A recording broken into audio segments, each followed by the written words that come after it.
इयत्ता 10वी राजश्री शिवाजी येथील विद्यार्थिनी, तालुका गंगापूर, जिल्हा छत्रपती संभाजीनगर, महाराष्ट्र. त्यापैकी मी श्रुती वीरेंद्र पाटील. मी अंजली काकासाहेब पात्रे. मी विद्या देवदास कळसकर. मी स्वामिनी संजय कुलकर्णी.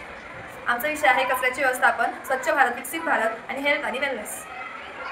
कचऱ्याच्या समस्या त्याच्यामध्ये आपल्याला फिरत असताना आढळून येते की लोक रस्त्यावर सामाजिक इमारतीवर थुंकत असतात. त्यामुळे रोगराई पसरत असते व विषाणू, जीवाणू यांचे उत्पादन होत असते इत्यादी समस्या आढळून येतात. त्यापासून प्रदूषण होण्याची कारणे नागरिक इतरत्र रस्त्याने चालत असताना, फिरत असताना कचरा फेकत असतात व सामाजिक इमारतींवर थुंकत असतात. या कचरा समस्येचे परिणाम म्हणजे सगळ्यात मोठा परिणाम हा प्रदूषण आहे. या कचरा समस्येचे प्रदूषण, माती प्रदूषण, हवा प्रदूषण, पाणी प्रदूषण इतरांवर होते. पाण्यातील जलचर प्राण्यांनाही या समस्येला खूप मोठ्या प्रमाणात तोंड द्यावे लागते. तसेच रस्त्यावर इतरत्र कचरा फेकल्यामुळे वाहतूक कोंडी होते व त्यामुळे नागरिकांना अपघाताला तोंड देऊन मृत्युमुखी पडावे लागते. आणि यावर आपण हेच करू शकतो की आपल्याला कधी बाजूला कचरा कुठे दिसत आहे तर आपण त्यातच कचरा टाकला पाहिजे, इतरत्र कुठेही कचरा न फेकला पाहिजे. आणि कचऱ्यावर ते नियम लागू केले आहे, आपण ते नागरिक म्हणून ते पाळले पाहिजे. तर आमच्या सर्वांचं एकच म्हणणं आहे, एक पाऊल स्वच्छतेकडे.